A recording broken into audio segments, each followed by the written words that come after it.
ಅದೇ ಆಸಕ್ತಿ ತೋರಿಸ್ತಾ ಇಲ್ಲ. ಈಗ ನಾವು ಸ್ಕಿಲ್ಲನ್ನು ಸುಮಾರು ಆನ್ಲೈನ್ ಪ್ಲಾಟ್ಫಾರಮ್ಗಳನ್ನು ಕ್ರಿಯೇಟ್ ಮಾಡಿ ಸ್ಕಿಲ್ ಟ್ರೈನಿಂಗಿಗೆ ಅಪಿಯರ್ ಆಗಿ ಕೇವಲ 500 ರೂಪಾಯಿ 1000 ರೂಪಾಯಿ ಅಂದರೂ ವಿದ್ಯಾರ್ಥಿಗಳು ಯಾವುದೇ ಕಾರಣಕ್ಕೂ ಸ್ಕಿಲ್ಗೆ ಓದುವಾಗ ಇಂಟ್ರೆಸ್ಟ್ ಕೊಡಲ್ಲ. ನಾವೇನೋ ಎಕ್ಸಾಮ್ ಪಾಸ್ ಮಾಡಿಬಿಡ್ಬೇಕು, ಎಕ್ಸಾಮ್ ಪಾಸ್ ಆದ ತಕ್ಷಣ ಇಂಜಿನಿಯರ್ ಅನ್ನಿಸ್ಕೊಂಬಿಟ್ರೆ ನನಗೆ ಕೆಲಸ ಸಿಗುತ್ತೆ ಅಂತ ಅವ್ರ ಮನೋಭಾವ. ಆದರೆ ಅದಿಲ್ಲ ಅನ್ನೋದು, ಅದು ಆಗಲ್ಲ. ನಮಗೆ ಅಡಿಷನಲ್ ಸ್ಕಿಲ್ನ ಅಕ್ವೈರ್ ಮಾಡಬೇಕು, ಮತ್ತು ಸಾಫ್ಟ್ ಸ್ಕಿಲ್ನ ಅಕ್ವೈರ್ ಮಾಡಬೇಕು, ಆಪ್ಟಿಟ್ಯೂಡ್ ಟೆಸ್ಟ್ಗಳನ್ನ ಫೇಸ್ ಮಾಡಬೇಕು. ಇವನ್ನೆಲ್ಲ ಒಂದು daily 2 hours after their regular teaching daily 2 hours practice ಮಾಡಬೇಕು. ಅದನ್ನು ವಿದ್ಯಾರ್ಥಿಗಳು ಮಾಡ್ತಿಲ್ಲ, ಆ ಕಡೆಗೆ ಹೆಚ್ಚು ಆಸಕ್ತಿಯನ್ನು ತೋರಿಸ್ತಿಲ್ಲ. ಆ ಕಾರಣದಿಂದಾಗಿ ಇವತ್ತು ಈ ಏನು ಜಾಬ್ ಮಾರ್ಕೆಟಲ್ಲಿ ಜಾಬ್ ಇದ್ದರೂ ಕೂಡ ಟ್ಯಾಲೆಂಟ್ ಇಲ್ಲದೆ ಇಂಜಿನಿಯರಿಂಗ್ ಗ್ರ್ಯಾಜುಯೇಟ್ಸ್ಗಳಿಗೆ ಉದ್ಯೋಗ ಸಿಗ್ತಾಯಿಲ್ಲ. ಇಲ್ಲ, ಅದು 1 or 2% ಇರ್ಬೋದು, 1% ಇರ್ಬೋದು ನನ್ನ ಪ್ರಕಾರ.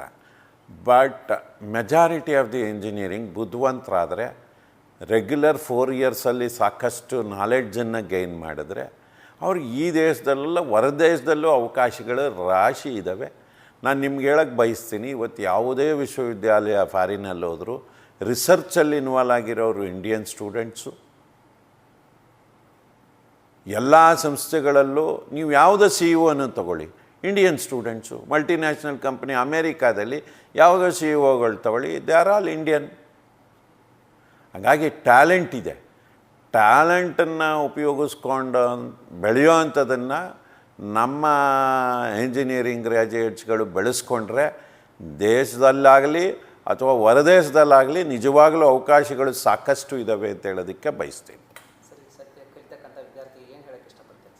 ವಿದ್ಯಾರ್ಥಿಗಳು ತಾವು ಏನು 4 ವರ್ಷ ಓದ್ತಾರೆ, 4 ವರ್ಷ ಓದುವಾಗಲೇ ಅವರು ಅಡಿಷನಲ್ ಸ್ಕಿಲ್ಸ್ ಅಂತಿರುತ್ತೆ. ರೆಗ್ಯುಲರ್ ಪಾಠ ಮಾಡೋದೊಂದು, ಜೊತೆಗೆ additional skills, present day industrial needs ಏನಿದೆ ಅದನ್ನು ಅರ್ಥ ಮಾಡಿಕೊಂಡು ಸ್ಕಿಲ್ನ ಅಕ್ವೈರ್ ಮಾಡಿದ್ರೆ ಮತ್ತು ನಾಲೆಡ್ಜನ್ನು ಅಪ್ಡೇಟ್ ಮಾಡ್ಕೊಳ್ಳೋದು, ಸಾಫ್ಟ್ ಸ್ಕಿಲ್ ಟ್ರೈನಿಂಗ್ಗಳು ಮತ್ತು ಆಪ್ಟಿಟ್ಯೂಡ್ ಟೆಸ್ಟ್ ಟ್ರೈನಿಂಗ್ಗಳನ್ನು ಇವತ್ತು ಸಾಕಷ್ಟು ಪ್ಲ್ಯಾಟ್ಫಾರಮ್ಗಳಿದ್ದಾವೆ.